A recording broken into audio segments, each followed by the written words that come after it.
Kamoro moro ma intie nyalo mar LTN otieno maber, arwaki makende ma en otieno mar kuku mar wach, kendo otieno ma kawuono wadwa lose weche goeko mag Ramadhan. Kaka ung'eyo, maendi en kipindi mar dinero mar Islam, ma bende sani dhi nyime achiel kachiel. Wadwa ng'eyo ni to Ramadhan kod kuku mare en ang'o, mondo mi jaluowa ong'e adieri ni to Ramadhan en ang'o. Makedo ni chenro nieri, an Jeff Lombaka, ka an kaendi kod chek, biro miyo thuolo mosu mondo wadhi nyime kod twak. Arwaki e studio. بسم الله الرحمن الرحيم الحمد لله رب العالمين والصلاة والسلام على رسول الله صلى الله عليه وسلم وبعد رب اشرح لي صدري ويسر لي أمري واحلل عقدة من لساني يفقهوا قولي آمين آمين آمين. Kaka jaduong Jeff owacho machiegni uru e chenro ma kawuono mwadwa ng'iye Ramadhan to en ang'o to giweche duto mantie Ramadhan. Erokamano. Nyingi paro negi. Gidenda ni Omar al-Bashir. Awuod Karachuonyo, Karabondi, Kogana. Na. Erokamano nya Sheikh Omar al-Bashir, wagoni erokamano kuto pe studio otieno ma kawuono. Gimondo wachako en mana kama iweno, ero wachako ni to nyiswa ni nitiere oganda mokwongo ni Ramadhan en ang'o. Ramadhan en ang'o? Ramadhan mokwongo en dwe ei dweche 12 mag higa. To kaka ung'eyo wasungu wacho nitie Gregorian calendar to gi Hijri calendar. Gregorian calendar nitiere gi January, February, March mpaka December. Kaito Hijri calendar nitiere gi Muharram, Dhulqa'da, Dhulhijja nyaka giko. Koro miyo kaka wakwane Islam opogore gi kaka ikwane yo gine komachielo kone. Koro wan gi dwe mar 9 ma en Ramadhan, iluonge ni Ramadhan, en dwe mar 9, mana kaka un September. Koro in Islam iluonge ni Ramadhan. Erokamano nya Sheikh Omar kuom leronwa gima Ramadhan en. Nyisa ni to bende jo Islam chiemo kata madho gik mimadho gieki e dwe machalo kama. Miluong Jeff wacho no tek. Nikech e dwe mar Ramadhan kako chakore chaka kaka kawuono. To chakre chaka kugwen ma ugwe wang' cha koro iloro chiemo. Ok icham gimoro amora, ok imadh gimoro amora. Ka in gi jaber ot bende jaber no be koro ok imule. Machielo jok ma ywa iro to mokwongo en makosa, en dhambi maduong' sana. Ok oyiene mondo madho iro, lakini nitie jok moko ma madho iro. Ok oyieni madho iro. Gimoro amora manyalo donjo e dhogi ok oyieni. Omiyo mano haram. Mar ariyo, nitie jok moko ma nyalo bedo ni tuo ichuoyo gi sandan gik machalo kaka ma. Koro omiyo nitie sandan moyie chuoyi kitweyo, to nitie sandan ma ok oyieni mondo itigo seche moko. Erokamano nya Sheikh. To koro nyisa ni to e kinde giki ma bende ok uchiem nieri, to gin ang'o gini ma jo Islam timo kaka un jo Islam mondo mi wang'e ni dwe nieri en dwe maler ma uwalo. Ang'o gini ma unyalo timo? E Ramadhan en dwe ma wasungu luongo ni special. En dwe makende. Ei dwe no mokwongo lengo mar tweyo en ni mondo ibed gi kicho mar Ruoth Nyasaye, ibed gi luor kuom Ruoth Nyasaye, luor man malo. Omiyo seche mitweyo ma ok ichiemo, ok imetho, samoro kech bende kai, to gi weche mang'eny kato itweri gi msikiti kata gi kama inyalo leme, yani ibedo in koro italo mana nying Ruoth Nyasaye sate. Kata iparo seche ma kech kayo no, to in bende paro kaka jok ma onge go bende seche moko kech kayo.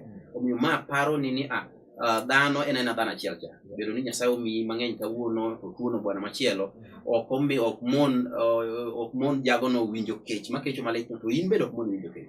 Koro miyo seche mituonori ma winjo kech kaka ng'at machielo winjo, ibedo gi luor kuom Ruoth Nyasaye. Kaito ibedo ng'at ma isiko mana dhogi, isiko mana italo mana wach Ruoth Nyasaye, ipako Ruoth Nyasaye, gimoro amora kuom Ruoth Nyasaye. Koro miyo en paro Ruoth Nyasaye mondo iyud luor mogik kuom, yani luor Ruoth Nyasaye kiwango mamalo.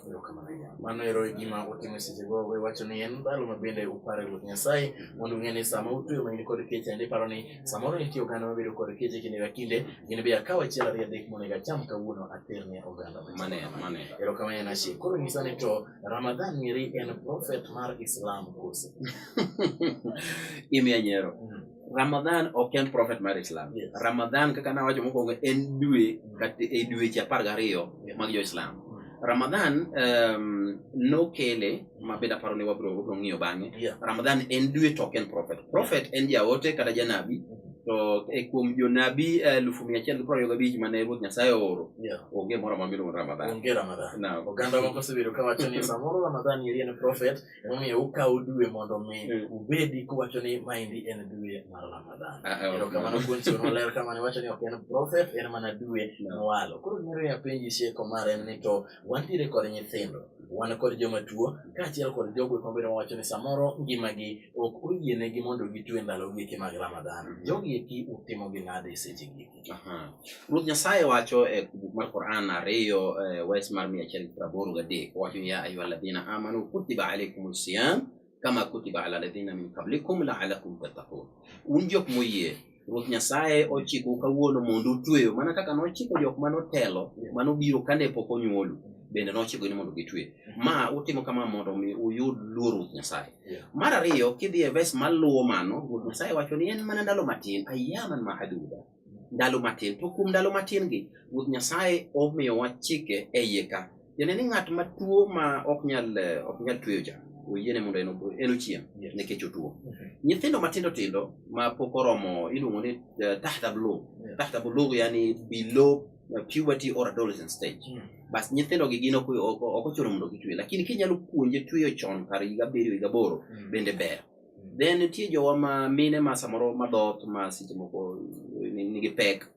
Mine ma pek dogogo ma yegi odongo e kaka pani luonge. Bende ok oyienegi mondo gitwe, lakini konyalo tweyo to onge rach. Jok mantie safari ma oidho gari odhi Mombasa, odhi Nairobi, odhi kanye. To yani nikech safari en nus mar chwat. Yani nisful adhab, al-safar nisful adhab. Tiene ni ka ine safari to kin gi privileges manyo yin godo ka indala cha. Koro miyo ka ine safari to yieni ni kapo ne piny pek kodi tinyalo chiemo, lakini kichopo ibiro chulo e ndalo moko mabiro ma ok Ramadhan. Koro miyo jok moyienegi mondo kik gitwegi gino yienegi, lakini gibiro chulo bang'e. Then gimoro machielo magombo paro ni e wachni ni jaduong' ma jobiese, jowaluongo ni jobiese, obed dhako obed jaduong' ma jobiese ma ok nyal tweyo, en odiochieng' kodiochieng' ogolo gimoro matin opidho godo ng'at ma ok nyal, obed nyathi kich, obed chi liel, obed ang'o, ng'at madwaro, omiyo ogolo pile ogolo to ogolo gimoro kaka yani chiemo manyalo romo ng'ato achiel seche gogo ogolo omiyo ng'ato. Nyithindo matindo ka gin to ok oyienegi mondo gichul chieng' machielo, lakini dhako mane mapek ni kata mano okonyore ni ng'at manie safari, jaduong' ma ok nyal gin ginyalo chulo bang'e kosetieko shida mane en godo. Winjo ka weche moko iwacho na kanyo ero ma bende samoro kaka an ng'ama jakristo ma ok winjo wechegi samoro gibiro na weche moko ma koro iwinjo ka gimit winjo, koro inyalo agoni erokamano Osieku. Gima dwani koro wadhiye en achiel kachiel ni to inyisa ni to ang'o momiyo ne oketi ni tweyo ni eri en gima nyaka tim goganda ma bende ok joma tindo to goganda ma ok tuo. Ang'o momiyo noket mana ni tweyo ni kende e yo minyalo tiyo godo e dwe mar Ramadhan? Tweyo ni en kwadok e hadithi ma jaote Muhammad sallallahu alaihi wasallam puonjowa ni gimoro amora mitimo kaka dhano, obed ni golo sadaka miyo ng'ato, ikonyo ng'ato, obed ni ilemo ne ng'ato, itimo ne ng'ato gimoro maber mitimo, Ruoth Nyasaye oseketo nwa mokono ni kitimo ber achiel to chuli gweth 10. Ineno, kitimo achiel to chuli gweth 10, chakre 10 nyaka 700. Okay? Lakini no oduko pando gweth mogolo e tweyo. Moko ni tweyo ni to en mara. Tweyo en mara, omiyo ng'ama tweyo no an mang'e gima miye. Lakini gimoro machielo mopogore ni eti timo king'e ni adhi yudo gweth 10, 20, 30 nyaka 700. Koro miyo mokwongo en ni Ruoth Nyasaye owale ni gweth mogolo e Ramadhan en gweth mopogore ahinya. Mar ariyo, Ramadhan en dwe achiel e dweche 12. To always Ruoth Nyasaye owalo dwe achiel, otengo dwe achiel e dwechegi, nobed dwe ma joge kata jok matiyo jotichne yani pare weche mang'eny. Iparo weche mang'eny, ilamo Nyasaye ahinya, igolo sadaka ahinya, iwuotho idhi neno joma tuo ahinya, yani owale en dwe mowalo. Erokamano, awinji maber. Koro nyisa ni to bang' ka koro usebedo kod tweyo machalo kama indi mar dwe achiel, ang'o ma uyudo bang' tweyo machalo kama kaka jomus? Bang' tweyo machalo kama kaduoke wes mane wasomo mokwongo, la'allakum tattaqun, yani kutimo kama to Ruoth Nyasaye ubiro yudo kicho mar Ruoth Nyasaye. Lakini bi winjo dholuoni. Kicho mar Ruoth Nyasaye tiende ni ubiro luoro Ruoth Nyasaye e kiwango mamalo ahinya. Koro miyo lengo mokwongo mar tweyo en ni mondo ibed machiegni ahinya gi Ruoth Nyasaye. Mar ariyo, seche ma watweyo ni, tweyo en ngima. Seche moko kata ka ng'ato tuo to kodhi ka daktari to kone ni dwani we chiemo makama we chiemo makama tiende ni kowe chiemo makama to afya ne bibedo maber. Omiyo tweyo ni mokwongo konyowa e afya neno. Kiti katika tweyo ni to iber neno. Ki jok matuo makuti katika tweyo ni to kodhi hospital to tuo ne jabedo. Kipimo to ok yudi. Koro miyo tweyo ni mokwongo miyo okonyowa gi luoro Ruoth Nyasaye. Mar ariyo afya wa bedo maber. Mar adek opuonjowa kaka wanyalo bedo oganda gi dhano wetewa kata gi le ibedo kod maber, yani ibed ng'at ma ichiwo itimo kama ikonyo jowadu, yani iparo Ruoth Nyasaye mang'eny. Erokamano Nyasaye. Koro gima dwani mondo inyisa maber oganda osebedo ka penjore kinde ka kinde ni ang'o miyo Ramadhan chakore e odiechieng' mopogore opogore higa ka higa. Higa cha nochakore odiechieng' mopogore gi kaka nochakore higa ni, bende kaka obiro chakore higa mabiro cha en odiechieng' mopogore. Penjo maber. To penjo na daduoki mana chien ndalo jodongo wacha. Ndalo jodongo wacha kane gidhi e safar moro to iyudo ka okwanyo kite kodhi ndalo 10 to okwanyo kite 10. Koro kodhi oninde yo to lwaro kite achiel. Kochako odhi oninde yo to lwaro kite achiel. Ka chieng' moro lwaro ma kite 10 gi orumo to kino asechopo. Mano mokwongo. Mar ariyo kaka wakwano dwechegi opogore. Omiyo dwechegi opogore, nitie Hijri calendar to gi Gregorian calendar. Gregorian calendar en fixed. En mana ma ochuro ni nyaka gibed ndalo 30 to gi dwe mar ariyo cha bedo ndalo 28 kata 29. Dwe wa mar Islam en dwe ma dwe wuga bang' ndalo 29 kata ndalo 30. Koro miyo wan kaka Jo-Islam wan wakwano dwe. Ok wakwan ndalo mar kalenda, wakwano dwe. Tiende ni ka dwe owuok kaka kawuono waneno dwe manyien nowuok ni mwana mang'eni dwe achiel. Kiny en dwe ariyo. Obiro dhi adhiya kamano karomo tarik 29 kata tarik 30 to lal. Tiende ni mano dwe oserumo. Koro iyudo ka samoro wakawo for example January 31. Ok kamano. No, December chama dhi nyaka tarik 31. Koro iyudo ka Gregorian calendar odhi tarik 31 to Hijri calendar ja en odhi tarik 30. Kodhi mang'eny tarik 30. Samoro odhi tarik 29. Koro wayombore kae ndalo 2 3. Koro miyo kidwa linganisha gini masani ni gi calendar mag Gregorian to ok donji. Lakini gima duong' onego ing'e kata jowinjo bende onego ng'e ni dwe Nyasaye golo dwe bang' ndalo 29 kata ndalo 30. Onge ndalo 28 kata ndalo 27. Koro miyo wan kwane to dhinwa kanyo. Koro seche moko ka Nyasaye ohero ni mondo ogole tarik gi ndalo 29 sawa. Seche moko ohero ogole gi ndalo 30 erokamano ahinya. Chiwo maler maber. Nyisa ni to night of power bende gi dhowu ng'ere kaka Lailatul Qadr. Maendi en gima onyiso nang'o? Yes, gini di wache bada maber. Gini wacho ni Lailatul Qadr. Lailatul Qadr. Haya, nyisa ni to anang'e ni night of power gi kizungu. Lailatul Qadr. Nyisa ni Lailatul Qadr en otieno achiel ma Ruoth Nyasaye bende owalo. En otieno achiel man gi luoro, otieno mar luoro. Lailatul Qadr en otieno mar luoro. Otieno ni e kama yani en otieno mane Ruoth Nyasaye oore Quran. Ko reveal Quran, tiende ni jaote Muhammad ne ntiere kuma nodhiye mane odhi winjo wach Nyasaye mano nikech no opogore gi oganda mondo odhi olam Ruoth Nyasaye. Seche moko weche pek ahinya kata mana e town kaka ineno ni. Koro inyalo dhi kata mana e tie nam kamoro, inyalo dhi e pap moro maber, dhi bed mos, yani in mana kendi gi Ruoth Nyasaye. Koro inyalo kwayo Ruoth Nyasaye gima idwaro. Kama onge koko. Koro en be kanodhi kama miluongo ni Jabal Hira. Obedo kende wuon to ka ne romo otieno no Ruoth Nyasaye nooro ne malaika Gabriel ma wan waluongo ni Jibril. Koro kooro ne malaika Gabriel to osomone verses mokwongo mag Quran, wes mokwongo mayudore e chapter mar 9 iluongo ni Iqra. Ruoth Nyasaye wacho ni Iqra bismi rabbika alladhi khalaq khalaqal insana min alaq اقرأ وربك الأكرم الذي علم بالقلم علم الإنسان ما لم يعلم. نور ne wes abich mokwongo. Then nen otieno no mar Lailatul Qadr. Lailatul Qadr nigi sifa mang'eny ahinya ma ok apani time nyalo yieno mondo wakaw. Lakini gima duong' monego ing'e ni Quran nolor e Lailatul Qadr. Otieno man gi teko, otieno man gi luor. omiyo en otieno achiel mayudore chakre tarik 23 ka 21 23 those odd is it odd or even numbers odd numbers oyudore those numbers either tarik 21 23 25 27 29 kanye kama olore koro miyo en otieno ma wan warite gi liyo night of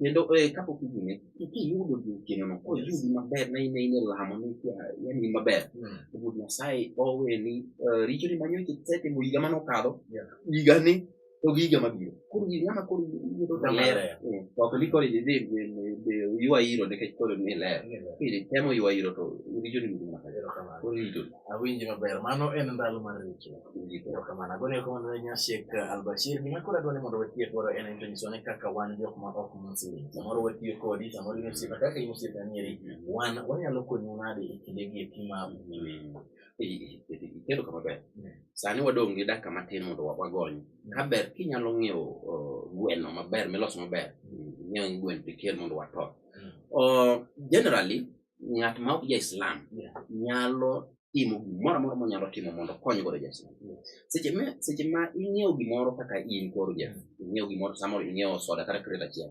itero ne jo-Islam manotweyo mokwongo gimoro amora mitimo maber wang' piny ka ok lal nono nyano Ruoth Nyasaye wacho ni waman ya'mal mithqala dharratin khairan yara ng'ama timo moro maber kata tim moro mana gi atom to chieng' moro nyaka to ne timo maber koro miyo kawo gimoro ni dwa dhi konyo godo ja-Islam seche motweyo ni Ruoth Nyasaye ndiko ni thawabu mang'eny sana omiyo wan warwakou wayienu mondo mokwongo ubi utwe kodwa mar ariyo kony ja-Islam samoro amora gimoro modwaro mar adek nyithind kiye mantiere orphanages liete ming'eyo kata mana ma jirani kaw gimoro amora nyalo miye itene obed law obed chiemo obed ang'o itene seche mitero ne Nyasaye ndiko ni thawabu mang'eny to yudi ka Nyasaye oyie idonjo ne Islam monge wach moro amora agonero kamano Nyasek Albashir nyiso ni to wach ni mogik ni oganda ma jo-Islam en ang'o kendo ma kawuono kwa Bismillahirrahmanirrahim en erokamano maduong' ahinya mokwongo kuom yudo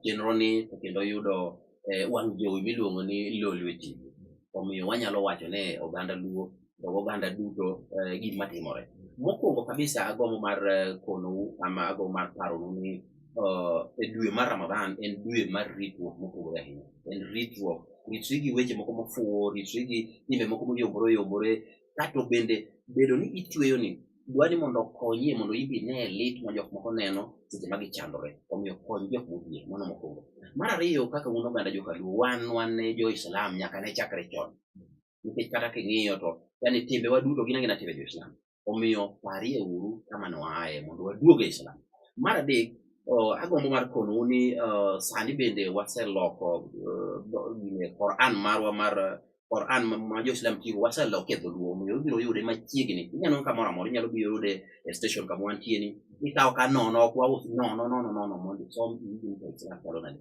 eme uru mondo ung'e Islam ubiro appreciate Islam otherwise aonge mang'eny akwayo nutweyo maber to gigonyo mayom kato bang' mano wabiro romo bate kocha obiro neno koko atimo. Assalamu alaikum warahmatullahi wabarakatuh. Erokamano ahinya mano ero ne en Nyasek Albashir ka bende owacho matin kaachiel gi duto duto matimore e kalenda mar jo-Islam ong'ere kaka Ramadhan. Owacho ni buk giseloso gibedo maber ma bende oting'o gigo duto mag Islam. Kunyalo nene kaendi ondike ni Quran mopuodhi mar Ruoth Nyasaye Allah. Mano ero e gima Nyasek owacho use en gima kibiro timiya nono ma onge kod kido moro amora. Omiyo inyalo choponwa chok ira buge kidogo achiel kachiel kawuok e Lolwe TV kaendi ne johera go mag Islam. Kamano oting'o maber ma en